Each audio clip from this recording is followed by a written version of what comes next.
Hello my dears, and welcome back to my corner of the internet. I'm Shannon, and today I've got another book talk video to share with you guys, and today we are talking about City of Girls by Elizabeth Gilbert. You might be familiar with Elizabeth Gilbert from her, I would say, most popular published work, and that is Eat, Pray, Love, which was even made into a movie about 10 years ago starring Julia Roberts. This is her newest book. I had picked it up one day at the store, read the blurb, sort of thumbed through it, but in the end I ended up putting it back on the shelf until later that night. I had read someone raving about it on Twitter, and then the next day I went back and I picked it up for myself, and I'm very glad I did. So let's just get on into the synopsis of this. We start out with the first page where we are alerted that our main character, a woman named Vivian, has received a letter from a woman named Angela. And it's 2010, and Angela wants to know what the nature of Vivian's relationship was with her father, Angela's father. And in that first page, we also learn that Angela's father has been deceased since the late 70s. So it's just more of a curiosity as to know more about her father's life, is how I take it. So we flip over to chapter 1, and thus begins the rest of the book, which is entirely Vivian's response to Angela. And we get Vivian's sort of whole story, starting with when she was about 18, 19 years old. So immediately we rewind back to 1940. Vivian is the daughter of a wealthy businessman.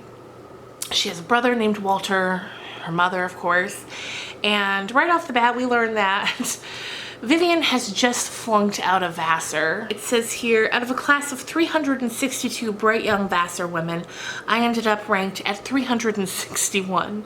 A fact that caused my father to remark in horror, "Dear God, what was the other girl doing there?" Contracting polio, as it turned out, the poor thing. So right off the bat, we gotta get that Vivian was not into this academic life. So against her, family's better judgment, Vivian leaves Vassar and she goes to New York City, where she's going to be staying with her Aunt Peg. And her Aunt Peg owns a big, old, rundown theater in New York City where she puts on many different plays. They're written in-house, they're performed by the people that live in the playhouse with Peg. And honestly, Vivian is immediately and absolutely intrigued by the whole lifestyle, by the people that live there, and by her Aunt Peg, who up to this point she really didn't know that well. So while we know that academia was not Vivian's strong suit, we quickly learn what was and what is, and that is sewing. So she, all throughout school, when she was at Vassar, even though she wasn't doing well, she made a lot of friends because she was a great seamstress, and she could either take these dresses that these girls owned and really make them stylish and beautiful, or she could make them dresses from scratch.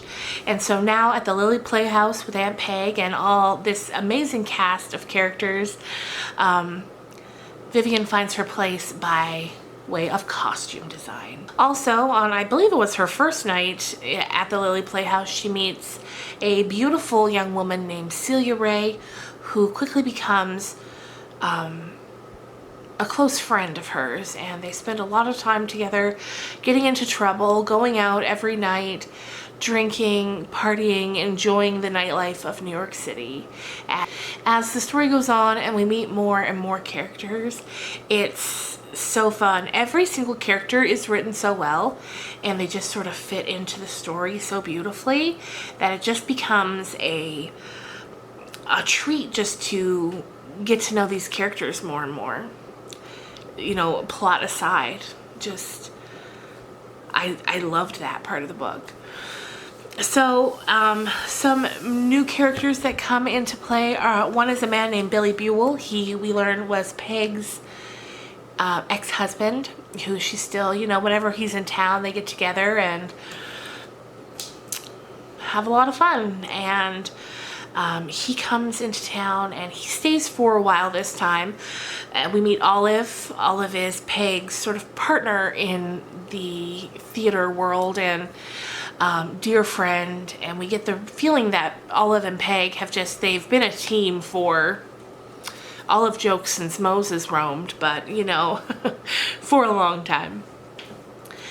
And every time Billy comes into town, Olive gets really weary because, you know, he comes with his big ideas and his money from Hollywood, and he gets everyone worked up and excited, and then without warning he disappears again. Who knows when to be seen, and Olive just, she hates that. Eventually we get to meet two new characters. They're British who were visiting in America, but war has broken out back in England and their home has been destroyed, so they can't go back. You know, they have nowhere to go back to. So Peg, of course, says, come, stay here. We'll even put you in a play. And some people are like, we can't put Edna Parker Watson in one of our crazy plays. But then Billy says, you know what, I'll write the script. I'll write you a fantastic play, one that is worthy of Edna Parker Watson. And they all just adore her, and she's an older woman, but there's just this air about her that makes everyone very intrigued with her, and everywhere she goes, heads turn. And her husband is much, much younger. He's very handsome, but you kind of get the feeling that he's dumb as a pile of rocks. But you know, she likes having him around because he's beautiful, and it just works for them. It works. Then eventually, once Billy's play is written, and the play that he writes is called City of Girls. Once the play is written, they bring in other actors and actresses to audition for the additional roles, and eventually a man named Anthony is cast as the lead male role. And Anthony was a very handsome young man, and Vivian is quickly taken with him. She very quickly falls for him, and they start spending every spare moment together. Then as time goes on, we get to know more and more about the people at the Lily Playhouse and the Lily Playhouse itself. So eventually City of Girls opens, and it is a smash hit, a total success. They're bringing in crowds like they never have before. All the reviews in the papers, it's just being written up as a total success. And of course, that's because of Billy's fantastic writing, but also Edna Parker Watson's fantastic acting. From there, what happens is, now of course, every time we meet a male character in this book, we're wondering, is this Angela's father from the beginning? So we keep waiting for it to be revealed who he is. For the longest time, I thought it was going to end up being Anthony. So as time has gone by, not only is Vivian the seamstress and costume designer, but she's also really taken to Edna Parker Watson. We'll just call her Edna from now on. She's really taken to Edna, and she starts working kind of as like her secretary. She helps her keep all of her social engagements in order. And so as she's going through them, one night she sees one that's for like a charity benefit, and she's been invited, and of course Edna says she'll go. Most of the events she turns down, but this one for charity, she says, okay, we'll go. And then she calls to confirm, and the person who's organizing it, she says, can you please bring Anthony as well? And maybe during the event, after the dinner or something, you two could perform your duet from the play. And so Edna says, sure, why not? Well, this is all being organized. Vivian starts to get really weird feelings about it all, and she starts to get really weird feelings about Edna and Arthur, even though she's never really been given any reason to, except for the fact that people keep commenting on how Edna likes her men very young, like her husband. And then it also becomes really obvious that Arthur, though he's married to Edna and seems to love her, like not want to leave her, he has many flings on the side. And so Vivian starts to worry that Edna does too, and she starts to worry that Edna has her sights set on Anthony, even though it's very clear that that's not the case. But honestly, it's Arthur that starts this weirdness off, because he gets upset that Edna's not taking him to this event with her. And she says, well, it's for work. It's a work event. I have to take Anthony because they want us to sing the duet. And so he gets mad, and then after Edna and Anthony leave, he sort of really plants the seed in Vivian's head, like, oh, well, she does like him young, so now they're both worked up, Vivian and Arthur, and they go out to a club together that night along with Celia, who Vivian hasn't been spending as much time with lately because she's been spending so much time with Edna, who she absolutely adores, but now thanks to Arthur she's coming unhinged a little bit. And so the three of them go out to the club, they drink way too much, and as they're leaving that night, they're standing outside and the three of them end up kissing each other, and then they end up going to a hotel together, all three of them. After a while, Vivian leaves. She's like, what am I doing? I have to get out of here. She goes home. And as she's nearing the playhouse, she knows something's up because all the lights are on, even though it's like 3 o'clock in the morning. So she goes in, and a lot of people are awake sitting in the living room. Her Aunt Peg, Billy, a bunch of them. And they say, you know, oh my God, she's here. And Aunt Peg is like, what were you doing? And she's like, what are you talking about? And she said, there's pictures, Vivian, there's pictures of you and Celia with Arthur. And so that becomes a whole thing that Olive helps her keep her name out of the paper, because like all the gossip magazines are going to publish the pictures because Arthur Watson's a bit of a big deal in Hollywood.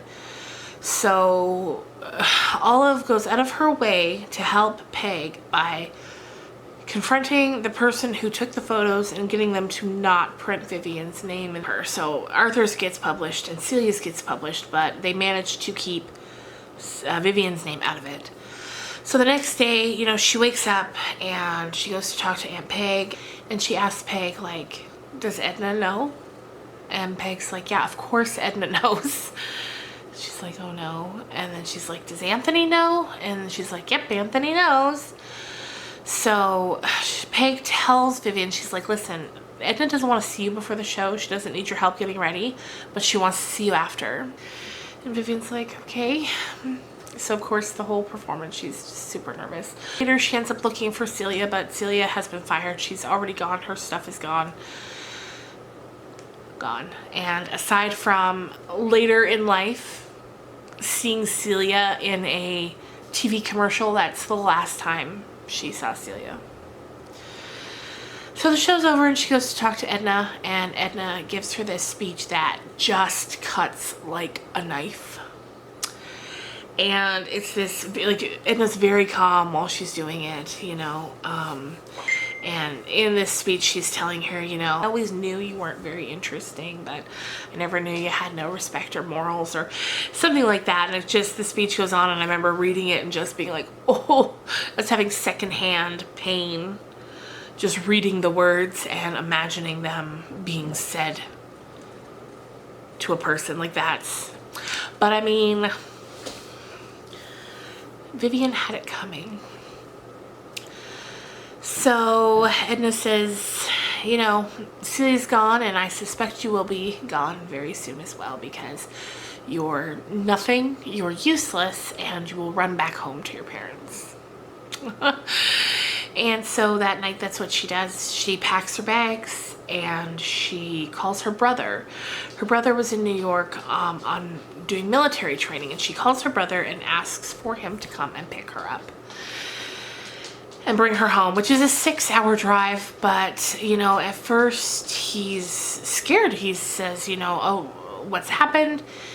And he agrees to come and get her. He comes with one of his friends from, or one of his acquaintances from the academy, and really the only person he knew who had a car, and the guy drives them. And as they're driving, Celia tells a bit of what happened, and then Walter, her brother lays into her, telling her just how disgusted and disappointed he is with her. He goes up one side, down the other, and he is dragging her.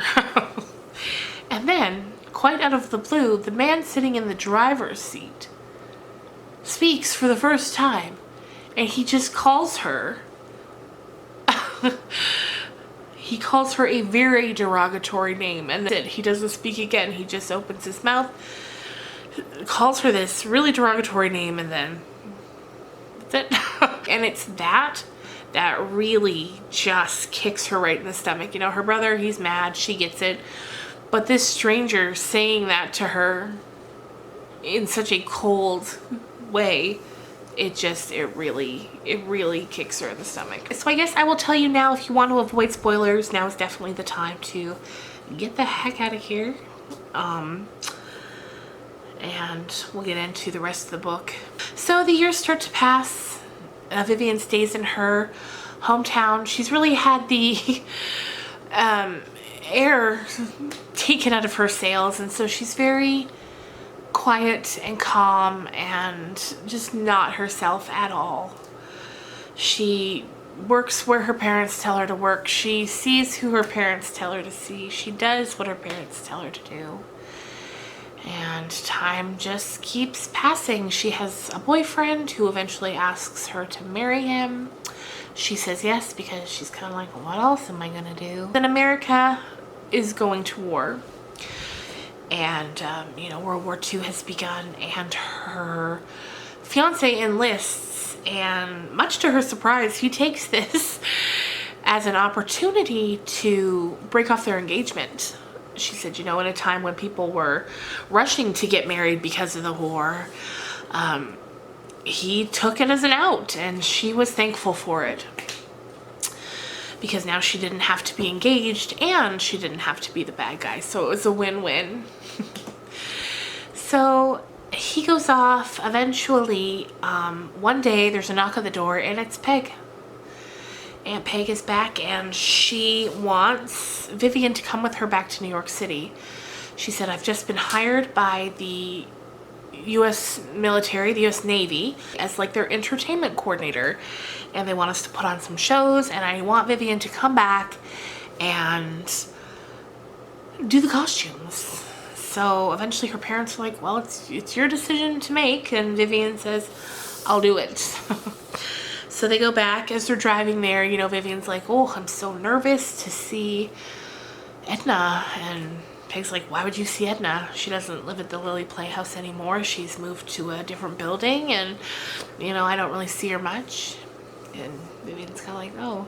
Billy's gone back to Hollywood. Basically, all the old faces are gone, and it's just Peg and Olive and Vivian, and they're working hard, and they're putting on the plays. Time goes on and on. Eventually, the city offers to buy the Lily Playhouse so that they can tear it down for a train station that they're building. And so, Peg and Olive get an apartment together, which we also find out throughout the book that not only were they partners in business, but they were also longtime romantic partners. And so now they kind of get to live out their golden years together in their apartment without the stress of the Lily Playhouse, which is just lovely. Eventually, Vivian teams up with a friend that she met along the way named Marjorie, and they start a bridal boutique where they make custom handmade dresses. And it's really just the perfect business for Vivian to be in. And she really flourishes and shines with that. And, you know, the years keep passing, and eventually Marjorie ends up getting pregnant, which kind of, you know, takes Vivian by surprise. And Marjorie decides she's going to keep the baby, and they just kind of raise it together. Like sisters, you know, like best friends. They just make it work. You know, Marjorie's the mom, obviously, but Vivian's there, and she helps in every way that she can. By this point, the war is long over, and one day she is outside and she's approached by a police officer, and he's like, excuse me, I need to talk to you. And she's taken a little bit aback, and she's a little nervous, and eventually he's like, listen, I need to talk to you. I knew your brother. And that catches her attention right off the bat, because during the war, Walter was killed. His ship was blown up, and that was it. He says, yeah, I was on the same ship. I managed to survive it, but, you know, not without my own damage and injury, but here we are. So, talking a bit, and then he says, you know, actually, you've met me before. And she says, oh, really? I don't think so. And he says, yeah. He says, I was with your brother that night back home from the city. And all of a sudden it all comes flooding back to her. That was the man who was driving the car, who said that very derogatory thing to her. And she is immediately off put, and she's like, I have to go, and she leaves. But afterwards it's Peg, I'm pretty sure it's Peg, who convinces her to look him up and see what he has to say. She doesn't really want to. She does, and his name is Frank.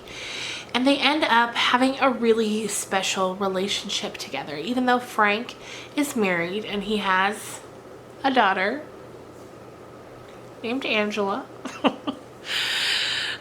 They just end up having a really special friendship. Because Frank is burned on so much of his body, it's really difficult for him to sit still, and it's really difficult for him to sleep. And so he takes to calling Vivian at all hours of the day or night and asking if she'd like to go for a walk with him. And she never, ever says no. She always says yes. And so, of course, the more she says yes, the more he calls. And it's never a sexual relationship. It's never, they're never having an affair in that sort of way. But they just become so close, and Vivian says in the book that, you know, she loves him. She loves him. Although after what happened with Edna and Arthur, she had vowed and maintained that vow that she would never, ever become intimate with another woman's husband ever again. So she doesn't with Frank. You know, she doesn't threaten his marriage in any way, shape, or form. But they just become such close friends. Then one day in the early 70s, Frank comes to her and tells her that his daughter's getting married, and would Vivian make the dress? And she says, sure, bring her in. We'll figure out what works for her. And so when they do, Frank drops her off so that they can have alone time. And Angela, who at this point is, I believe, 29, so she's curious. She's like, how do you know my father? And Vivian says, which is what the truth is, he was an acquaintance with my brother in the war, and my brother passed away, and we just reconnected after that. And, you know, Angela doesn't really press it any further than that. She kind of just takes that as that. And so, yeah, that's the last time that Vivian really hears from Angela or sees her until 1977, when, after it's been 2 weeks since Vivian's heard from Frank, and she's starting to get a little worried about him.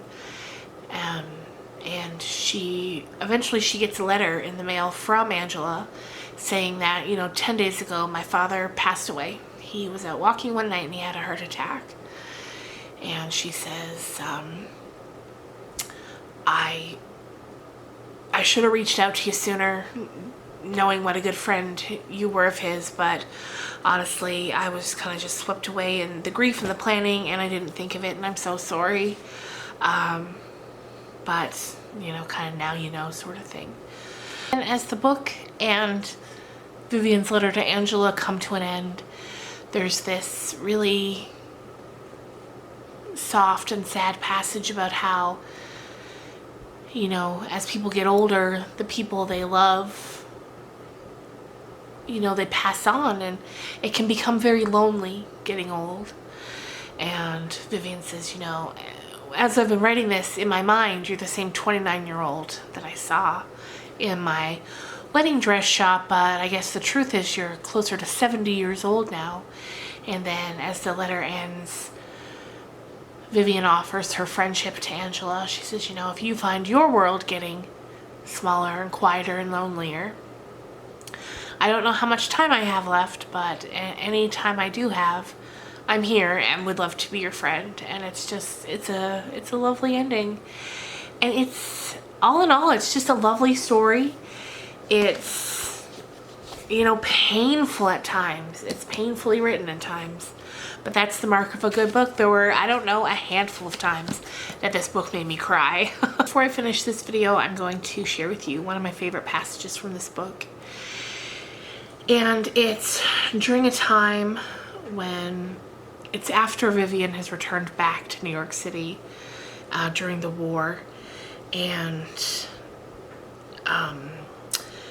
they're putting off the plays for the Navy, and during one evening she's invited to a charity event for orphans at a hotel, and she goes there, and during that event she sees Edna, and she kind of bumps into her. Vivian, and after she bumps into her, she says, "Oh, I'm sorry." Then she looks up, she sees it's Edna, and you know, years have passed, and she reaches out and put a hand on Edna's arm, and she says, "Edna," and Edna just looks at her, cold as ice. Even though Vivian sees a flicker in her eye of recognition, Edna gives her nothing, and she just says, "Sorry, I don't think I know you," and she walks away. And then this passage comes. When we're young, Angela, we may fall victim to the misconception that time will heal all wounds and that eventually everything will shake itself out. But as we get older, we learn this sad truth.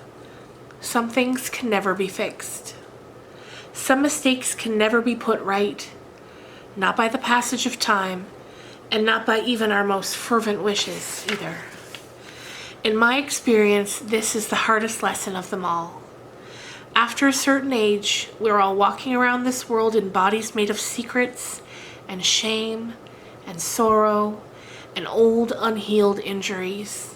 Our hearts grow sore and misshapen around all this pain, yet somehow we still carry on. I love that. It's really sad. Okay, so there you go, you guys. I hope you enjoyed this book talk video. If you've read City of Girls, let me know down in the comments below what you thought of it. If you haven't, definitely check it out. It's really good. It's beautifully written. Elizabeth Gilbert's a great storyteller, and I would definitely recommend it.